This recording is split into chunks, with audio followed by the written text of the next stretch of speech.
What would you do when your 7-year-old daughter is clinging to life in the emergency room, and your husband hangs up the phone to pop champagne for $1 million beach house? I always thought the most terrifying disasters were the hurricanes I battled at work, until I realized the real storm was right under my roof. This is how I wove a ruthless net to unmask a con artist, making him pay for everything he stole from us. Hello, everyone, and welcome back to Maya Revenge Stories.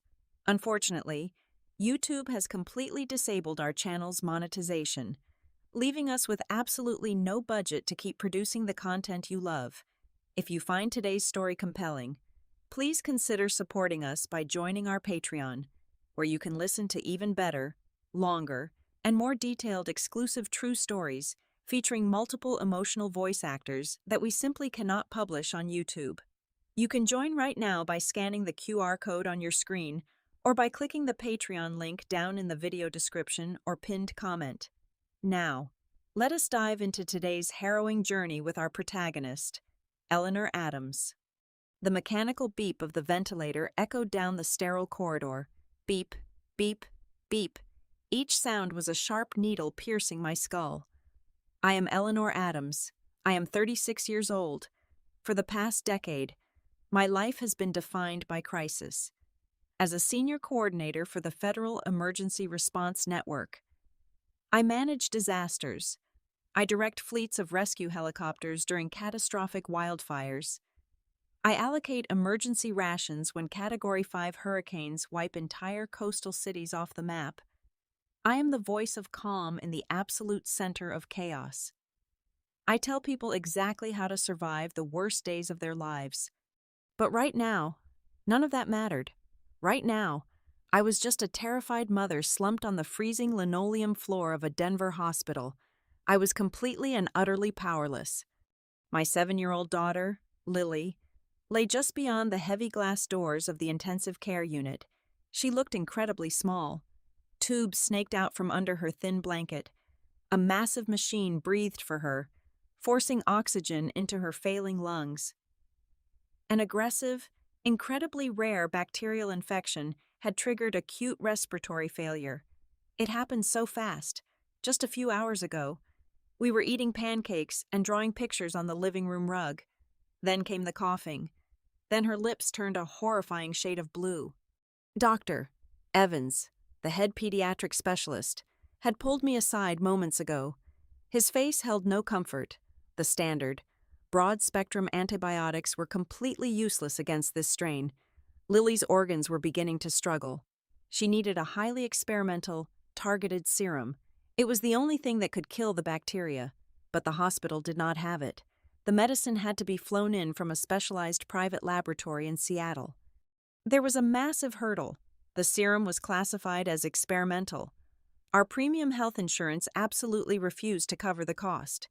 The private medical transport team demanded a hefty upfront deposit before their pilot would even board the aircraft. They needed $5,500. They needed it immediately. The doctor told me that every single minute we wasted drastically reduced Lily's chances of survival. My hands shook violently. I fumbled in my pockets and pulled out my phone. I needed to access our emergency funds. Julian, my husband, and I shared a high-yield savings account for moments exactly like this. Julian was a high-powered director of tech investment consulting. He managed massive portfolios. We had diligently saved for years. I knew for an absolute fact there was over $40,000 sitting in that account. I opened the banking application. My fingers slipped on the glass screen, damp with my own cold sweat. I typed my security PIN. The loading icon spun in a circle. My heart hammered against my ribs. The screen finally refreshed. I blinked. My vision was incredibly blurry from the tears. I wiped my eyes hard with the sleeve of my sweater. I stared at the digital numbers again. My brain refused to process the information. The balance was exactly $12. $12. My lungs seized up. The air seemed to instantly vanish from the hallway. I felt dizzy. This had to be a system error. The bank servers were probably down for maintenance. I exited the application and frantically dialed Julian. I needed my husband. He moved millions of dollars around every single day for his wealthy tech clients. He would know exactly who to call. He would fix this technical glitch and wire the money directly to the hospital billing department. The phone rang. 1 ring, 2 rings, 3 rings. The wait was pure agony. Finally, the line clicked open. "What is it, Eleanor?" Julian answered. His tone was sharp. He sounded deeply annoyed. Before I could even form a word, the background noise slammed into my ear, the loud, rhythmic crashing of ocean waves, the heavy thumping bass of upbeat dance music, the unmistakable sound of crystal glasses clinking together, multiple people laughing and cheering loudly. He was nowhere near his corporate office. "Julian," I gasped, the panic finally breaking my voice. "Lily is in the intensive care unit. She is on life support. She needs a special serum flown in right now, or she is not going to make it. The hospital needs a $5,500 deposit for the medical flight. But our joint savings account says we only have $12. Please, I need you to wire the cash immediately. They will not fly the medicine without the money." The loud party music in the background continued to play. The waves kept crashing. There was a heavy, suffocating silence on the phone line. I waited for him to gasp. I waited for the frantic questions about our little girl. I waited for him to tell me he was on his way. "My cash is all tied up," Julian finally said. His voice was completely devoid of emotion. It was as cold and flat as the ice building up inside my chest. "I just closed on the beach house in Carmel by the Sea. I'm celebrating with the real estate brokers right now. You figure it out yourself. Do not ruin my big day." Click. He hung up the phone. I slowly pulled the device away from my ear. The call ended, screen glared brightly at me in the dim corridor. The harsh fluorescent lights above me flickered once, casting pale, sickly shadows against the sterile white walls. I stood dead still. The world around me spun wildly out of control, yet my feet felt cemented to the floor. My 7-year-old daughter was slowly dying just a few feet away, and my husband had just abandoned her for a $1 million ocean view. I was trapped in a living nightmare, suffocating in this freezing hallway, completely and utterly alone, with absolutely no idea how I was going to save my child. I stared at the dead phone in my hand. Panic is a living creature. It was clawing violently at my throat. I opened the internet browser on my device. My fingers flew across the digital keyboard, frantically searching for predatory payday loans. I was hunting for the kind of underground lenders who would charge 200% interest just to wire cash in the next 15 minutes. I was ready to sell my soul to the devil to get my daughter on that flight. Just as I hovered my thumb over a highly suspicious website to submit my social security number, the sharp clack of expensive high heels echoed down the empty corridor. It was a precise, commanding rhythm that demanded attention. I looked up through my swollen, tear-filled eyes. Standing there, draped in a flawlessly tailored charcoal trench coat, was Beatrice, my older sister. She had not spoken a single word to Julian in 10 long years. She had completely cut him out of her life after loudly calling him a parasitic fraud at our wedding reception. Because of my blind loyalty to my husband, Beatrice and I rarely spoke. Yet, in the darkest hour of my life, here she was. Beatrice did not offer a pitying hug. She did not offer empty platitudes or tell me everything was going to be perfectly fine. She took one analytical look at my devastated face, glanced through the heavy doors of the intensive care unit, and then turned sharply on her heel. She marched directly to the emergency billing counter. I stumbled after her, my legs feeling like blocks of solid lead. The exhausted hospital clerk looked up in surprise as Beatrice slapped a heavy, matte black metal credit card onto the fiberglass counter.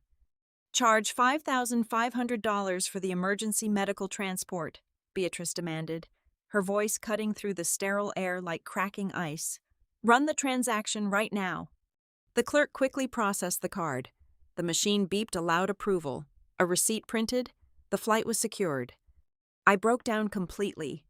Heavy, ugly sobs tore through my chest. I reached out to grab her arm, desperate to thank her for saving my only child, but she swiftly caught my hand. Beatrice pulled me away from the nurse's station, dragging me forcefully into a dimly lit alcove near the vending machines. From the deep interior pocket of her trench coat, she produced a thick, securely sealed manila envelope and shoved it hard against my chest.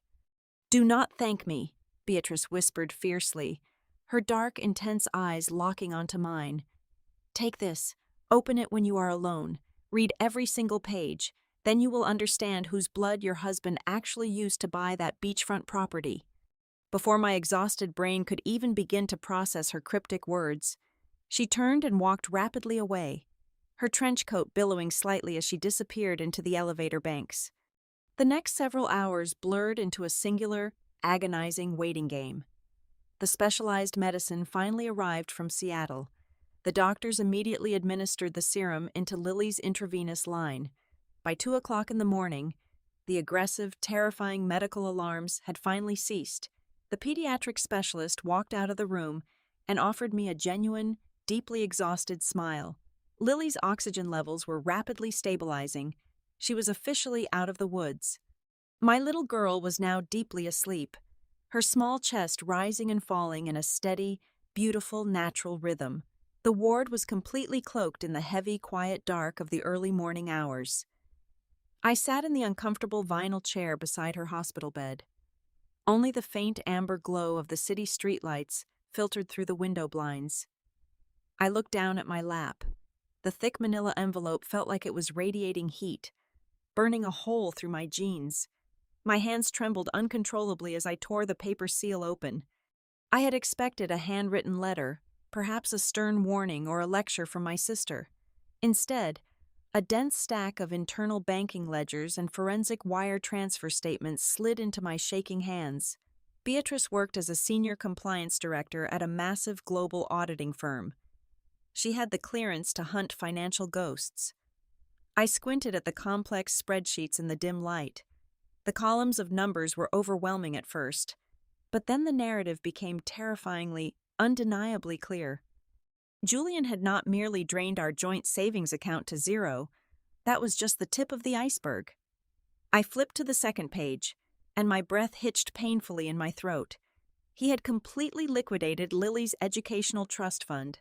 Every single cent we had saved over the last 7 years for her college tuition was entirely gone. Then came the third page.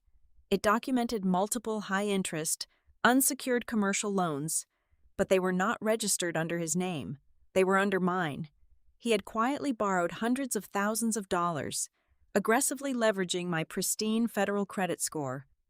My eyes darted to the timestamps on the loan originations and the massive wire transfers routed to an offshore holding account. August of last year. I mentally checked the exact days. Nausea washed over me like a tidal wave. During those exact 14 days, I was sleeping on a canvas military cot in Louisiana, coordinating disaster relief for a Category 4 hurricane, while I was wading through toxic floodwaters, pulling desperate people from the roofs of their destroyed homes. My husband was busy. He had forged my signature on countless binding legal documents. He had weaponized my identity as a federal official to launder his dirty money and secretly fund his luxurious, sun-drenched escape. The crushing sorrow and helplessness that had paralyzed me all day evaporated in an instant. It was replaced by something entirely different. A cold, absolute clarity settled over my mind. A razor-sharp, calculating fury took root in my chest. I folded the papers back into the envelope. I was no longer a grieving mother. I was a federal coordinator facing a catastrophic threat, and I knew exactly how to neutralize it. The morning sun crested over the Denver skyline, bleeding a harsh, unforgiving light through the hospital blinds. My phone vibrated intensely against the plastic side table. I reached for it, my movements mechanical and heavy. A notification from Instagram flashed across the locked screen. It was an update from Victoria, my mother-in-law. Victoria was a profoundly vain woman who measured human worth strictly by zip codes, country club memberships, and designer labels. I tapped the alert, completely unprepared for the visual assault. The high-resolution image loaded, and the final remaining fragments of my shattered heart instantly turned to ash. There was Julian. He was standing on an expansive, sun-drenched mahogany balcony overlooking the breathtaking Pacific Ocean. The glittering blue water of Carmel stretched out boundlessly behind him. He was grinning widely, his teeth perfectly white, holding a massive, sweating bottle of incredibly expensive champagne. Victoria stood right next to him, draped in a flowing silk resort gown, raising her own crystal flute to the camera. The caption below the photo read, "A well-deserved reward for the ultimate provider of our family. So proud of my successful son." I scrolled through the comments. There were dozens of congratulatory messages from their wealthy social circle. There was not a single word about Lily. There was no private text message to ask if her 7-year-old granddaughter had survived the night. They knew exactly where we were. They knew she was fighting a lethal infection. They simply did not care. Any lingering trace of affection I held for my husband, any desperate, pathetic hope that my marriage was just going through a difficult patch, died permanently in that sterile hospital room. I did not cry. Crying was a luxury for victims. I was a federal logistics coordinator, and I had just identified a highly dangerous, hostile target. I stood up and smoothed the deep wrinkles from my clothes. I walked purposefully to the nurse's station and found Sarah, the dedicated day nurse who had just started her shift. "Please keep a very close eye on her," I said softly but firmly. "I need to go home for a few hours to gather some essential things." Sarah nodded immediately, her eyes full of quiet, fierce understanding. The drive back to our suburban house was a blur of gray asphalt and glaring traffic lights. I did not turn on the radio. The silence inside my car was heavy, calculating, and purposeful. For 10 long years, I had analyzed devastated disaster zones. I had tracked complex supply chain failures across entire states. Now, I was applying those exact same forensic investigation skills to my own living room. The house was perfectly quiet when I unlocked the heavy oak front door. It smelled faintly of Julian's expensive imported cologne. I completely bypassed the kitchen and walked straight up the carpeted stairs to his home office. It was a meticulous sanctuary of dark leather and polished wood. I locked the door securely behind me and went to work. I did not tear the room apart like a hysterical, betrayed spouse. I dismantled it systematically. I checked the false bottoms of the mahogany desk drawers. I examined the tight bindings of the thick financial books on the shelves. I used a flashlight to inspect the metal ventilation grates near the ceiling. Then, my eyes locked onto the massive, heavy-potted fiddle-leaf fig tree in the far corner of the room. The heavy ceramic base was situated slightly out of alignment with the deep indentation on the carpet. I knelt down, gripped the cold ceramic edge, and dragged the heavy pot to the side. There, securely taped to the recessed bottom of the planter with black electrical tape, was a small, matte gray external hard drive. I pulled the drive free and carried it to the desk. I opened my government-issued tactical laptop. I plugged the drive directly into the secure port. A bright red prompt immediately demanded a complex 32-character encryption password. Julian was deeply arrogant, but he was not stupid. However, he severely underestimated the offensive software capabilities of the Federal Emergency Response Network. I bypassed the standard operating system and launched a highly specialized data extraction program that my federal cybersecurity team used to recover corrupted municipal mainframes after major cyber attacks. The black screen flooded with rapidly scrolling green text as the brute force algorithm aggressively hammered the encryption wall. The software began cross-referencing his digital footprint, his past passwords, and complex financial algorithms. I sat perfectly still, listening to the loud whir of the laptop cooling fan. 12 minutes later, the security firewall completely collapsed.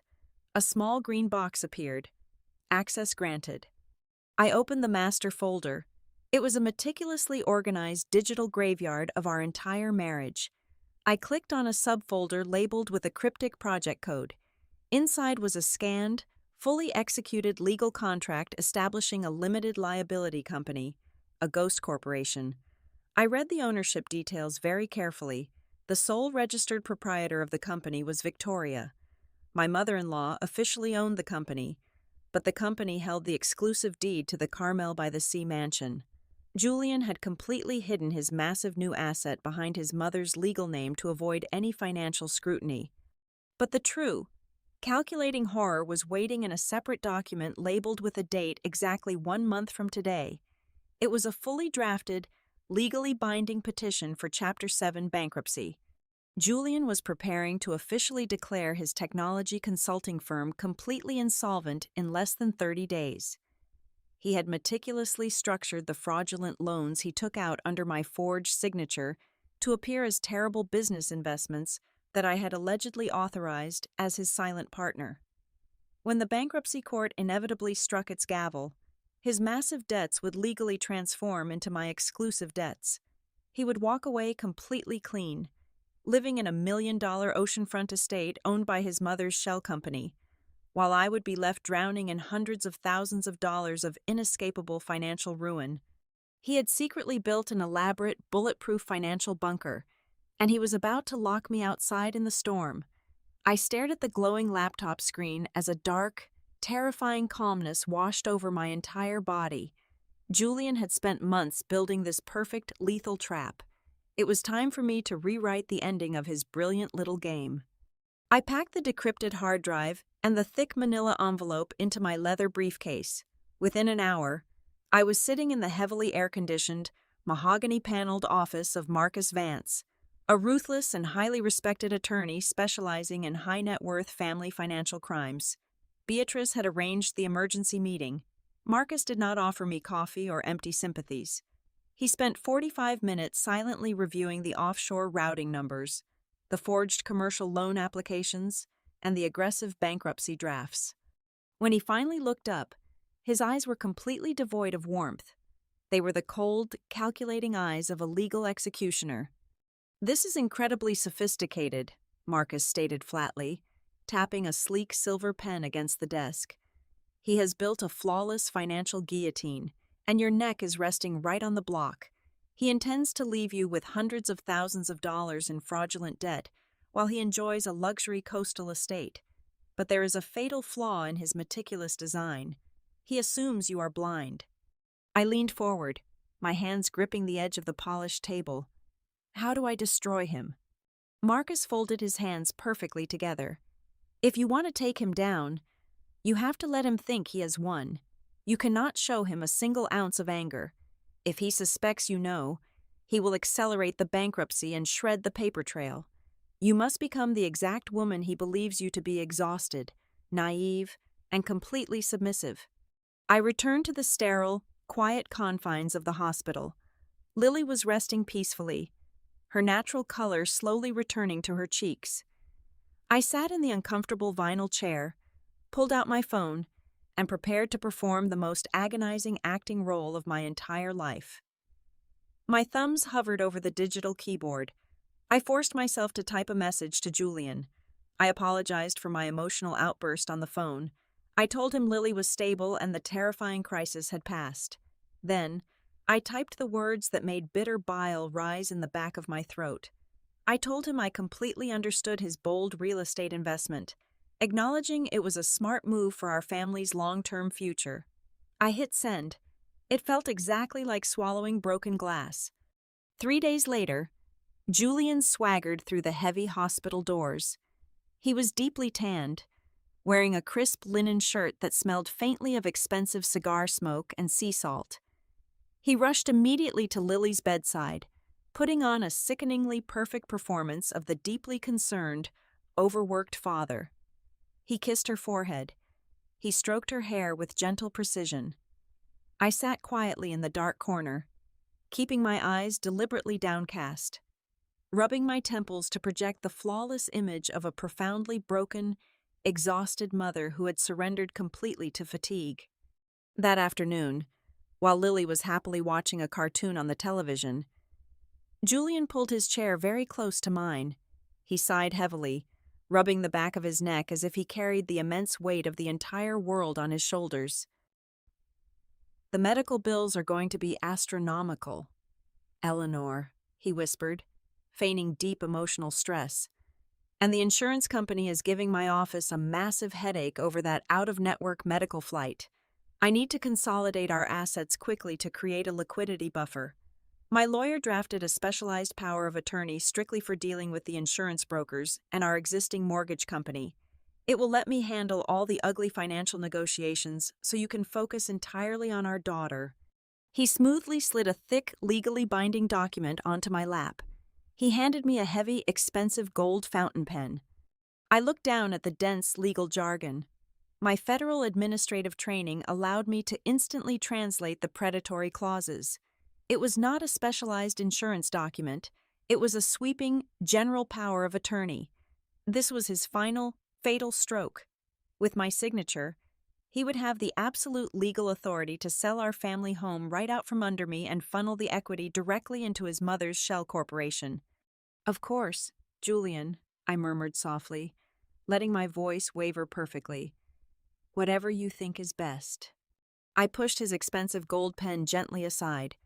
"I prefer my own," I said quietly, pulling a sleek, unremarkable blue-barreled pen from my purse. Julian did not care what pen I used, as long as the ink hit the paper. He watched with suppressed greed as I signed my full legal name on the dotted line. He smiled, a genuine, terrifying smile of absolute victory. He folded the document carefully and slid it into his custom leather jacket. He did not know I had just used a highly specialized tactical pen issued to field agents. It was filled with advanced thermochromic ink. To the naked eye, it looked perfectly permanent. But the moment that paper was exposed to any heat source over 140 degrees Fahrenheit, the chemical bonds in the ink would completely dissolve. The paper would become entirely blank. He was currently carrying a useless, empty piece of trash. That night, Julian slept deeply on the small hospital cot next to the window, completely exhausted from his brilliant theatrical performance. The room was pitch black, broken only by the rhythmic green hum of the medical monitors. I moved silently across the room. I carefully slipped his phone from his jacket pocket. I connected it directly to my tactical laptop. Working in absolute silence, I spent 40 minutes cloning every single text message, every encrypted email, and every voice memo between him and his California real estate broker. I captured the exact digital conversations where they explicitly discussed hiding the massive transaction from me. I disconnected the cable and placed the phone exactly back where I found it. I sat back down in the dark, watching the steady rise and fall of my daughter's chest. The storm was no longer approaching. I was already standing inside the eye of it, and I was holding all the lightning. 4 days later, Lily was officially discharged from the hospital. Walking through our front door with her small hand tucked safely in mine was a massive relief, but there was absolutely no time to rest. The invisible clock was aggressively ticking down. Julian was practically vibrating with nervous, greedy energy. He dragged his heavy leather suitcase into the center of the master bedroom, hastily throwing designer shirts and expensive Italian shoes into the compartments. "I have to fly out to Carmel immediately," he announced smoothly, flashing that practiced, charming smile that used to make my heart flutter. "The contractors need me on site to finalize the custom interior designs.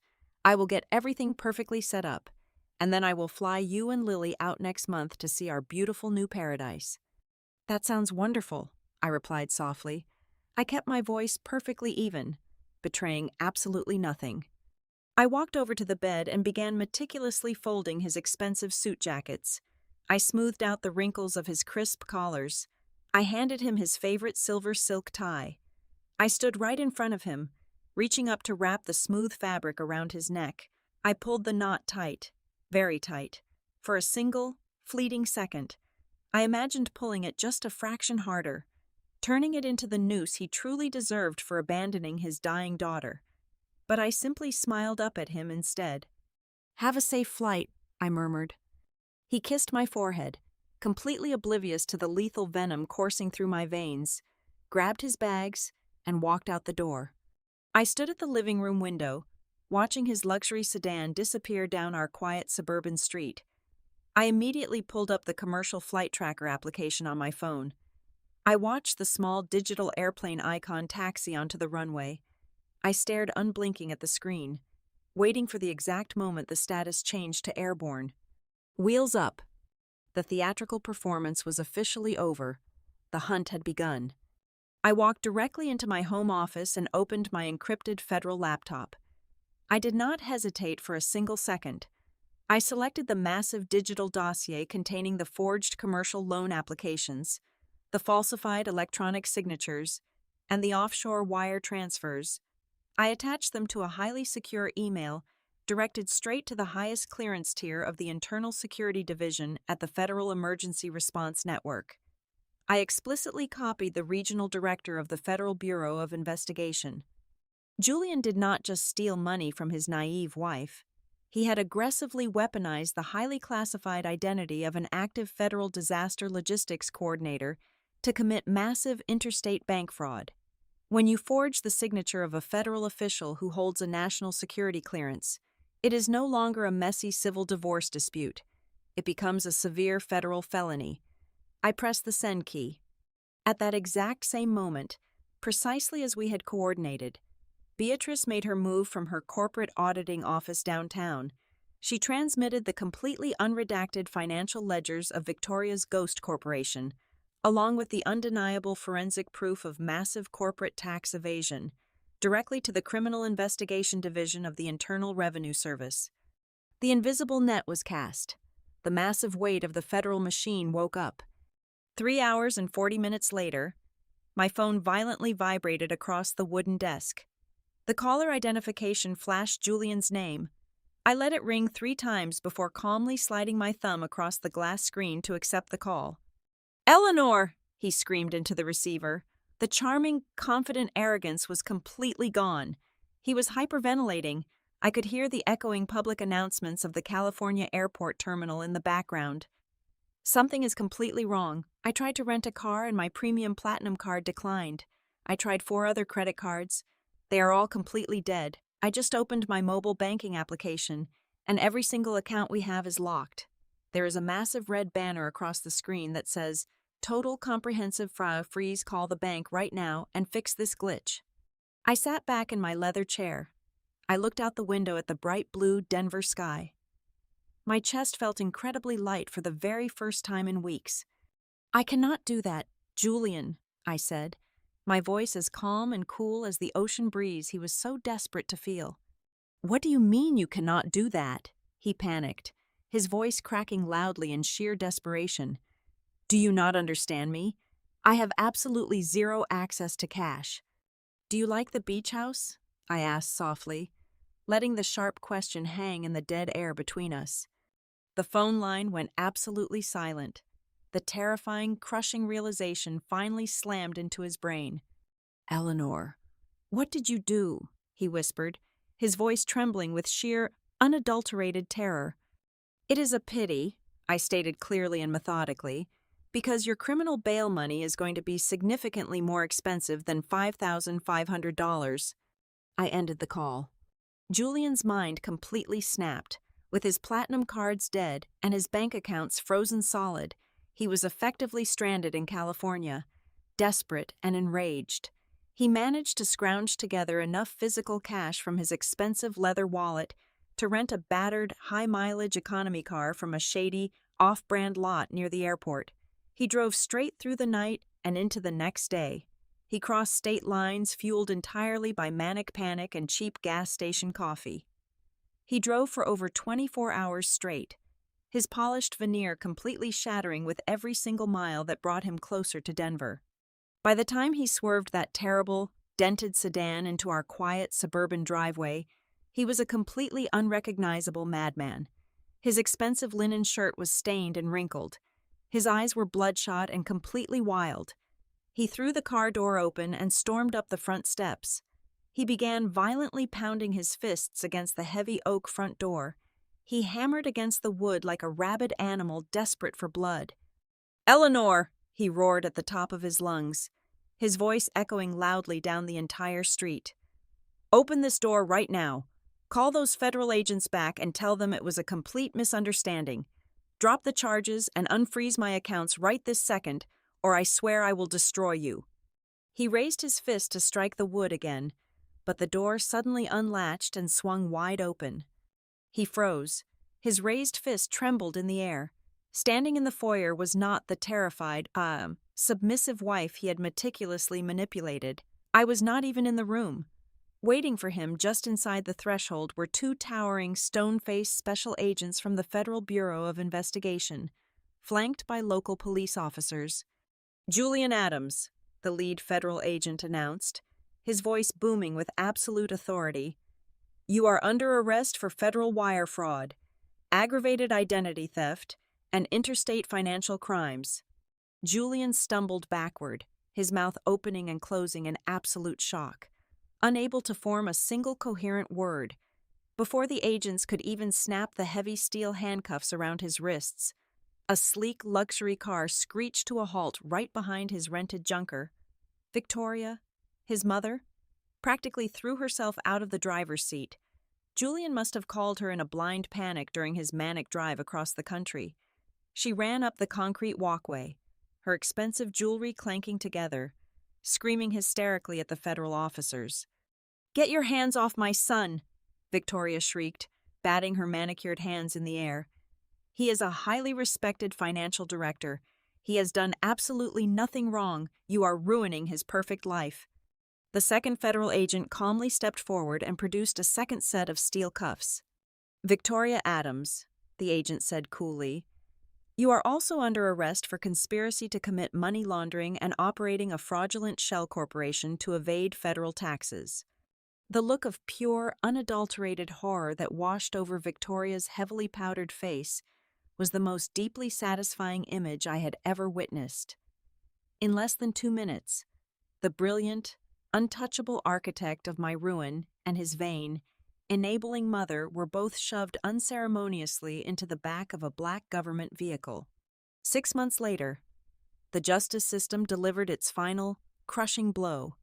The courtroom was dead silent as the federal judge slammed his heavy wooden gavel down. Julian was sentenced to 8 years in a federal penitentiary.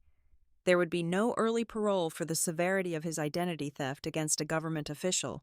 Victoria received a 3-year sentence for her active role in the ghost company.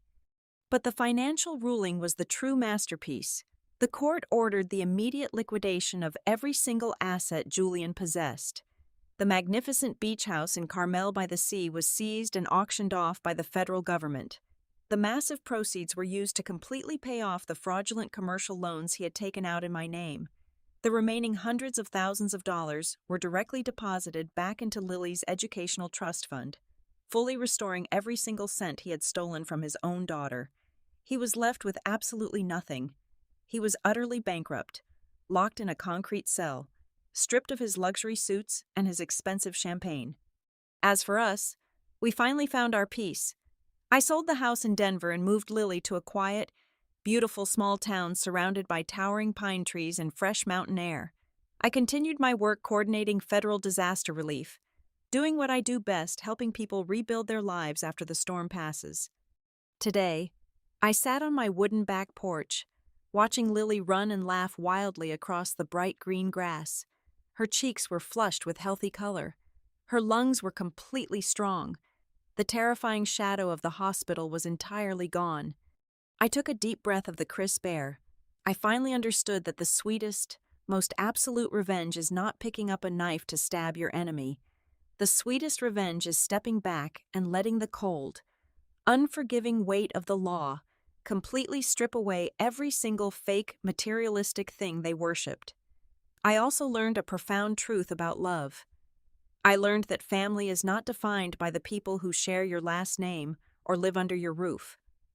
Family consists of the people like Beatrice, the people who boldly grab your hand and pull you out of the dark when you have exactly $12 to your name and a completely shattered heart. Thank you so much from the bottom of my heart for listening to my story today. Where are you tuning in from right now? Please let me know in the comments below. If you found today's journey compelling and want to help keep this channel alive, please consider supporting us. YouTube has completely disabled our monetization, so we rely entirely on our amazing listeners to keep producing content. By joining the Maya Revenge Stories Patreon, You will get instant access to our absolute best, highly exclusive, and deeply detailed true stories featuring incredible voice acting that we simply cannot publish here. You can scan the QR code currently on your screen, or just click the Patreon link in the video description or the pinned comment. Thank you for standing with us, and I will see you in the next story.